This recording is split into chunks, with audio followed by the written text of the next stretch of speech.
Perfect. Well, welcome everyone, and thank you to those of you who are joining us live, and to those of you who are watching the recording. Thanks so much for being here. This is our Playful Horizons speaker series. We are so thrilled today to be talking to our second speaker.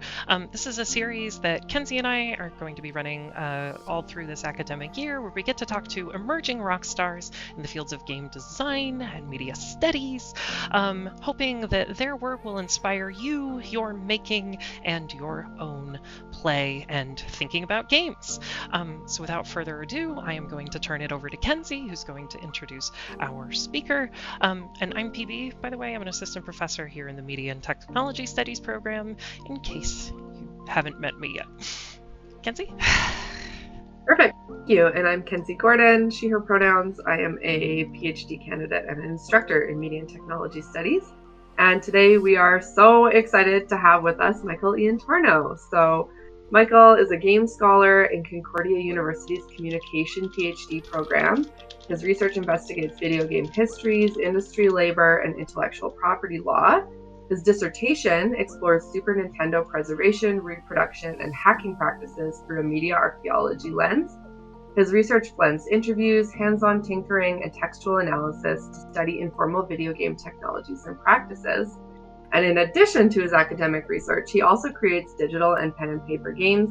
His most well-known works are the video game hack Hyperbound and the Pathfinder rules document The Elephant in the Room. And he currently creates TTRPGs as one half of Mammoth Island Games. So welcome, Michael. So to get us started, why don't you just tell us a little bit about yourself, what's your academic background, and how did you get into studying video games? Well, first of all, I just want to thank you both for inviting me in today. It's really nice to be here virtually and to chat with all your students. I'm Michael, pronouns he, him, and how did I get into studying games is a little bit of a long story. During my undergrad, actually, when I started my undergrad, I wanted to be a web designer. And at some point in my undergrad, I decided that I didn't want to be a web designer. I wanted to be an audio engineer. And at the very, very end of my undergrad, I did a little bit of a project that involved hacking old Super Nintendo games. And that's where my video game hack, Hyperbound, came out of. Then I finished my undergrad and I'm like, well, video game hacking is surely not something I can make part of my professional practice. So I'm going to go back to the audio engineering and I'm going to do that professionally for a while. And I ended up working in the Canadian radio industry and music industry for about 5 to 10 years. And then I got kind of sick of that. And I'm like, well, what if I went back to school? I wonder if anybody actually studies video games in Canada. And it turns out a lot of people do. And it's actually a really growing and budding part of like media and communication studies. So I took that sort of hacking project that I started with, and I'm like, I wonder who else in the world was like me and thought video game hacking was neat and got into these practices. And I'm wondering if I could actually study that as part of a master's degree. So I went to Concordia University, where they have a whole bunch of different games labs. They have the Technoculture Art and Games Lab. They have the Residual Media Depot. They have a few other labs that are kind of video game adjacent. And I found some professors to work with, Mia Consalvo and a few others. And they were like, yes, absolutely. You can study video game hacking. And not only can you just study it, you can like talk to people who are doing it. You can make your own video game hacks. And you can combine these things in different ways for your master's. And I wrote my master's, which was kind of a broad examination of like people who hacked 90s video games. And I sort of figured out that I liked that a lot. And I decided to carry that over into a PhD. And in the PhD, I decided I was going to focus in on the console that I was most interested in, which is the Super Nintendo, and kind of expand that focus into a much larger project that has sort of absorbed my life for the last 5 or 6 years. That's fantastic. This is also incredibly fitting, Michael, because this week in particular, at least in my section, is our week on glitch and modding. And so we're really blessed to be able to talk to you about fan gaming and console hacking. So your dissertation research specifically focused on the Super Nintendo Entertainment System, or SNES, because some of our students here are probably children and might not know what the NES is.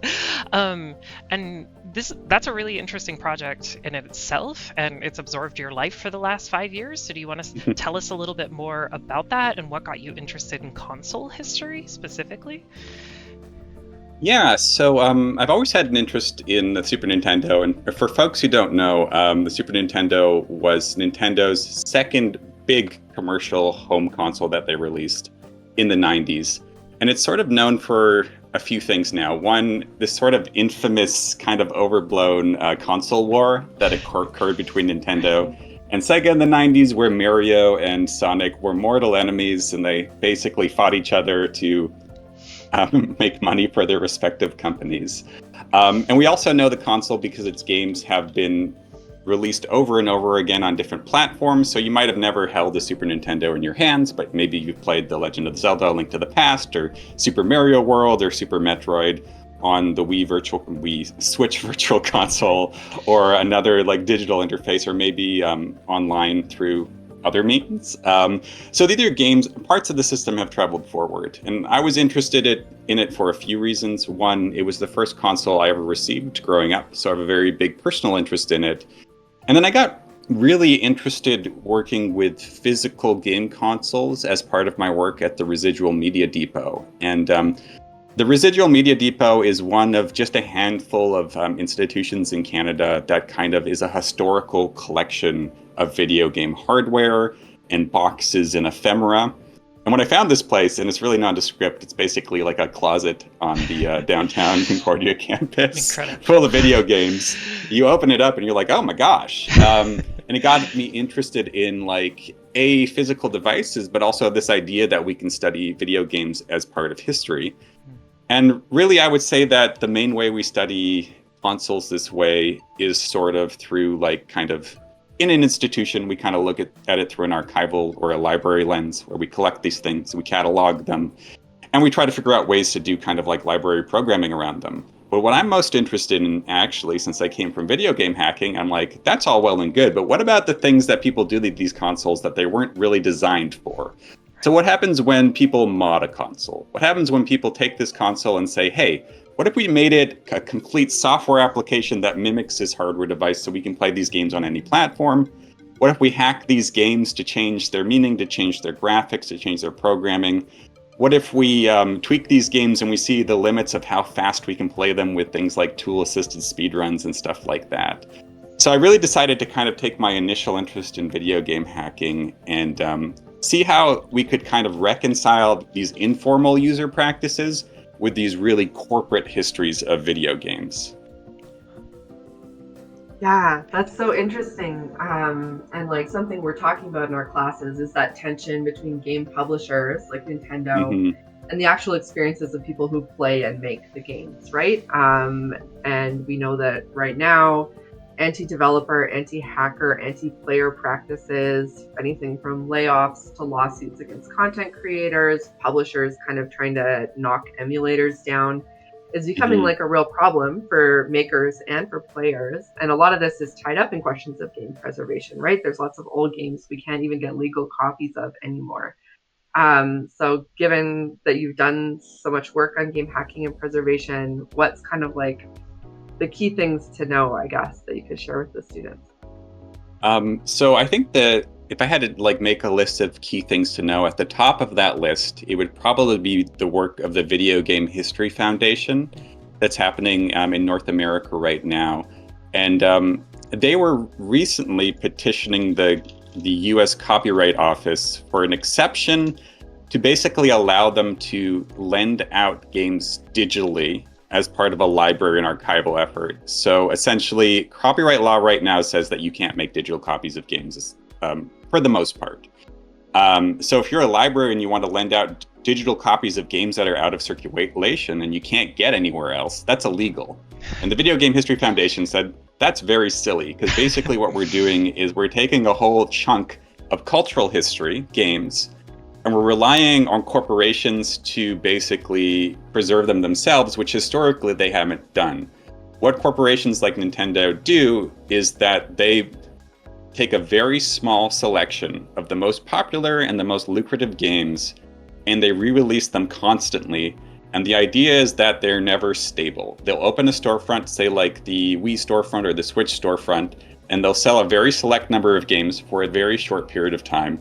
And then they shut down the storefront because they want you to buy the games again someplace else. So there is some preservation, arguably, to that. You can get the games on different platforms, but so much is left behind.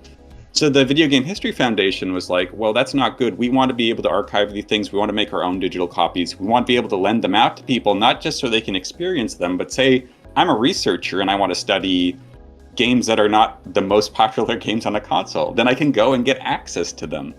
And unfortunately, due to various reasons in the United States that probably got worse over the last week, this decision was very negatively received by the U.S. Copyright Office.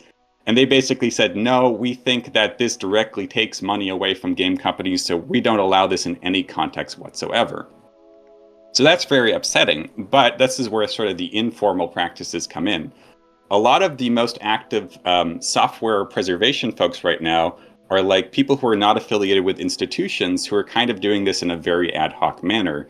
Phil Salvador, who's the library director at the Video Game History Foundation, calls these folks citizen archivists. And these are folks who have taken it upon themselves to preserve or revive like abandoned or lost game ecosystems. And I think this is really interesting. And for my dissertation, one of the things I did was study a Japanese-only Super Nintendo add-on called the Satellaview. That was a really early game distribution system that used satellite dishes to beam games into your house at set intervals each week. So these were games that were written to very early memory packs, so flash memory. And then every few days you would get new games. And it's really interesting because most of those games were like demos or incomplete versions of games or unique versions of games that don't exist anywhere else. And I actually contacted Nintendo of Japan and I asked them where they store these games, and they said that they don't. And now lots of people are trying to find these old memory cards to look for traces of these games and restore this system's kind of lost archive of games. And it's difficult because every time you got a new broadcast, you overwrote your old games, so you never had a stable library. So it's a bit of you're rolling a boulder up a hill in a lot of ways. You'll never get the full collection of games, but you have to kind of admire the efforts of these folks who are trying to find these discarded pieces of game history that the corporations are no longer interested in and trying to preserve them in various ways. And they have to do a lot of different heavy lifting with this. They have to build custom emulators for peripherals that were never meant to be emulated. They have to find these games, extract them, and hack them to render them playable. And they have to find ways to distribute them in which they won't be sued by Nintendo or other publishers. So it's a really interesting intersection of user practices and intellectual property law and technologies that have kind of grown out of those arrangements. What a fascinating quest to be on, to like go out and try and hunt down these incredibly ephemeral lost games transmitted by satellite. That's incredible. That's such a cool thing to know about. I want games directly beamed into my house. Can I have that now, please? Well, to pivot to something a little less, I guess, fun, something I know we've been talking about a lot with our students and they are very aware of is that it is a dark time in corporate game development. Over the last year, we've seen hundreds of thousands of developers laid off at major tech companies, but we've also seen game workers organizing and coming together and embracing new ways of making games. And you have been a part of some really cool research on cooperative studio structures and alternative ways for indie studios to find financial and worker stability.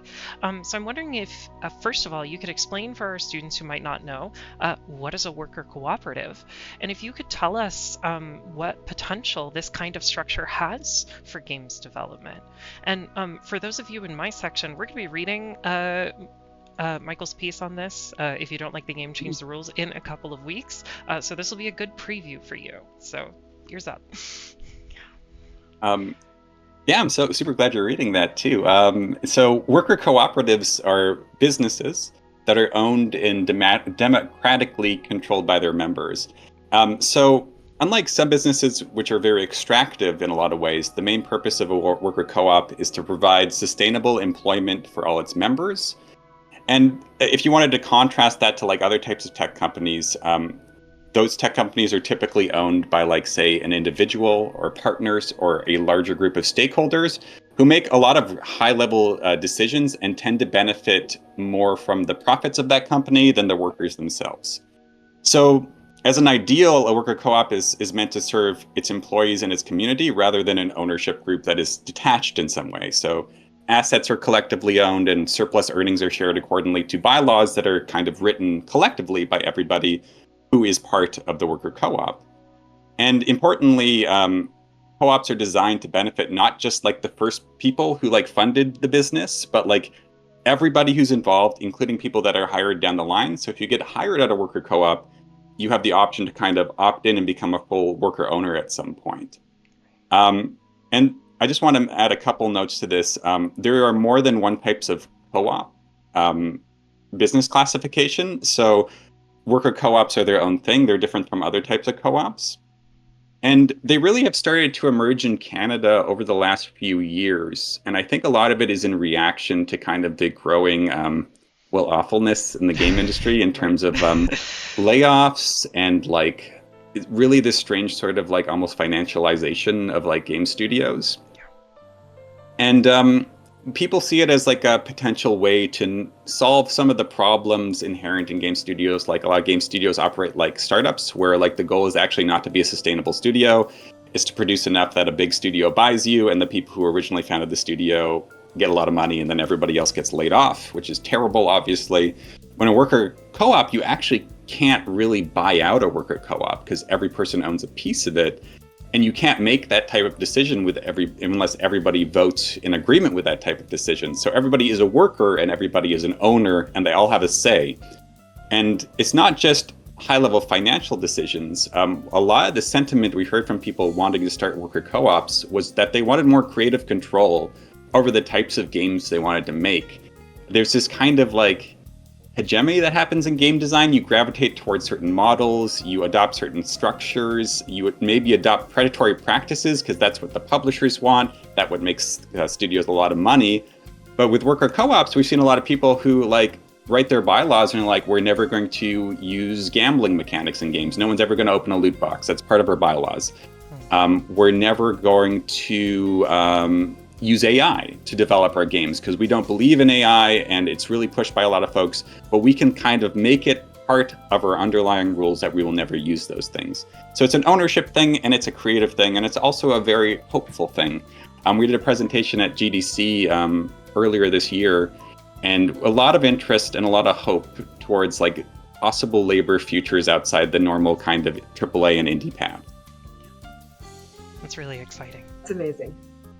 I love hearing about co-ops because 95% of the time you hear about things happening in the game industry, it just like makes your heart heavy and sad. But yeah, it's so exciting to kind of hear about where the potential lies for the future.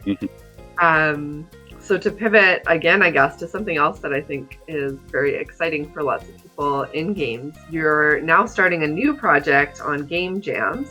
And we love game jams in our classes. Several students in PB's section have kind of been participating in low stakes jams. And I know kind of the student game club on campus just finished a game jam, I think. So we would love to hear just a little bit about this new game jam research and what kind of questions are driving that work. Yeah, so I'm super happy to hear you doing game jams internally. And actually one of the big kind of reasons we started this game jam project is we're just starting to see game jams everywhere.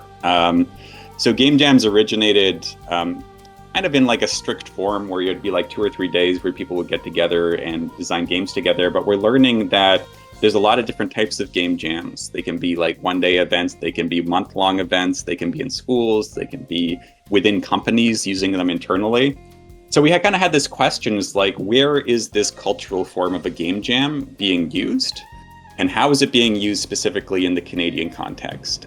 This is a business project, though. We are working on a grant from the government to study it from a business perspective. So one of the core questions is, where do game jams figure into folks' trajectory in the game industry? And by that, I mean, like, how do they take their game jam projects and transform them into commercial games or portfolio pieces or art pieces that they display in different places? So, like, when you finish a jam and you have this prototype, what comes next?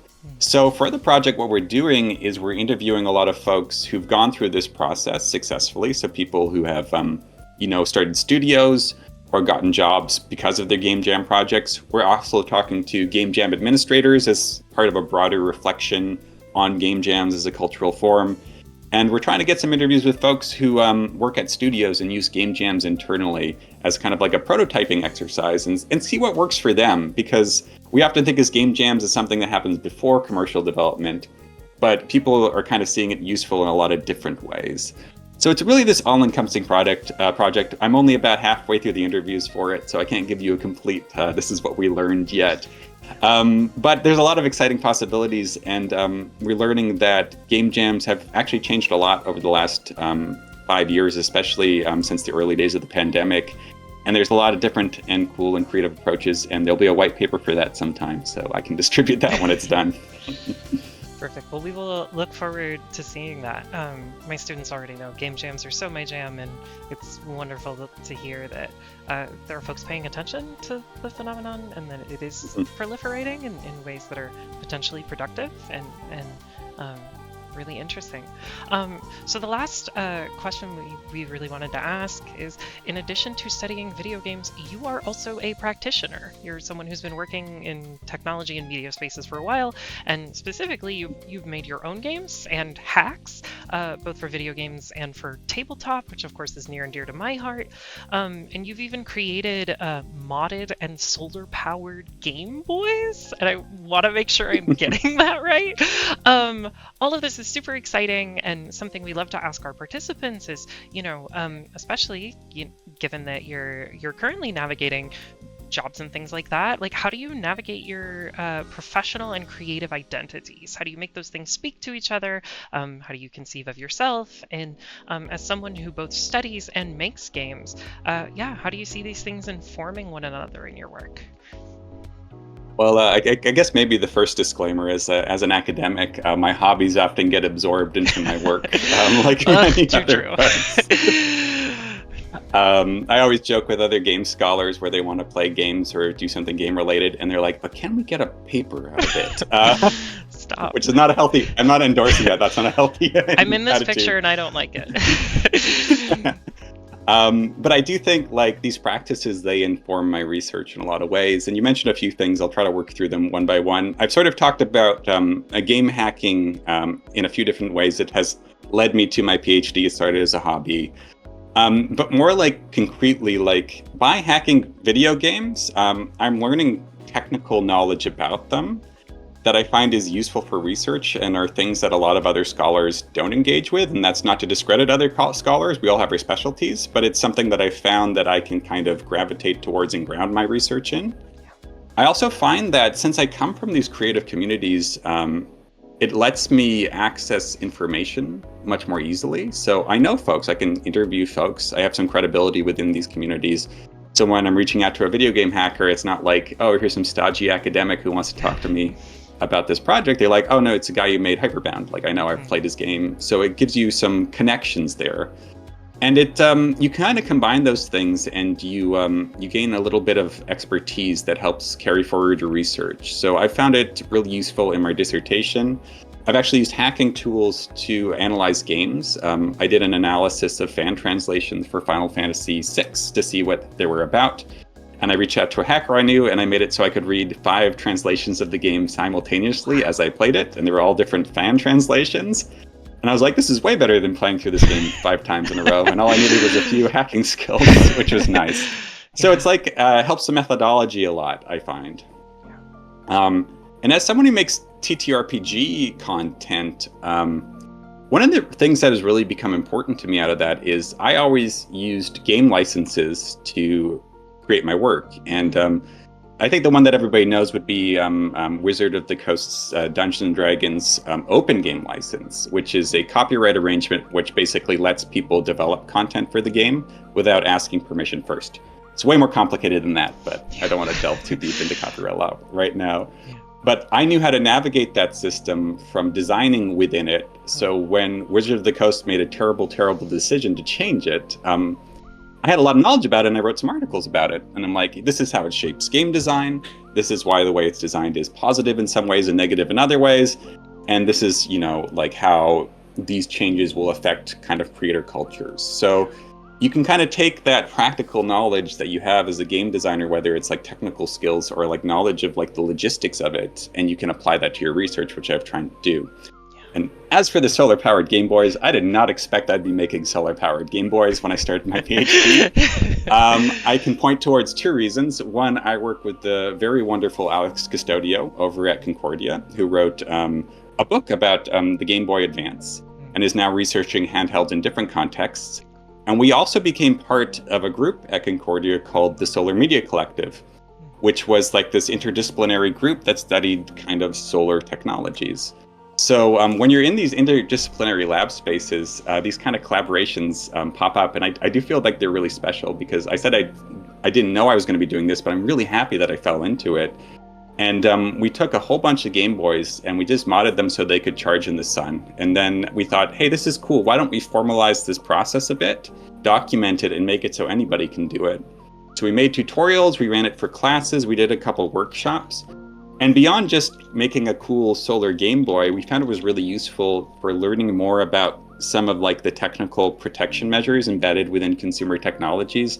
So you need special screwdrivers to get in, you need special knowledge to kind of mess with them, and you need to buy special parts to make all the things fit together. So it's a little bit of like a broader reflection on video games as consumer projects and ecological products as well, and how we can kind of intervene on that as both scholars and makers. So a really kind of cool combination of things there.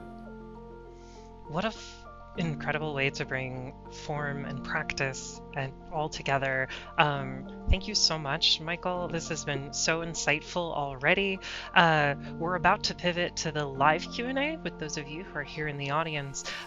But first, we have to sign off for those of you who are watching the recorded version. So, Michael, are there any final words of wisdom you would give to emerging game scholars and designers as they go forth and think about their own play and making? Not to put you on the spot. Oh, no. So one thing I've been talking to people a lot lately is we're putting these environments as scholars and designers where we're taught to be very competitive with each other.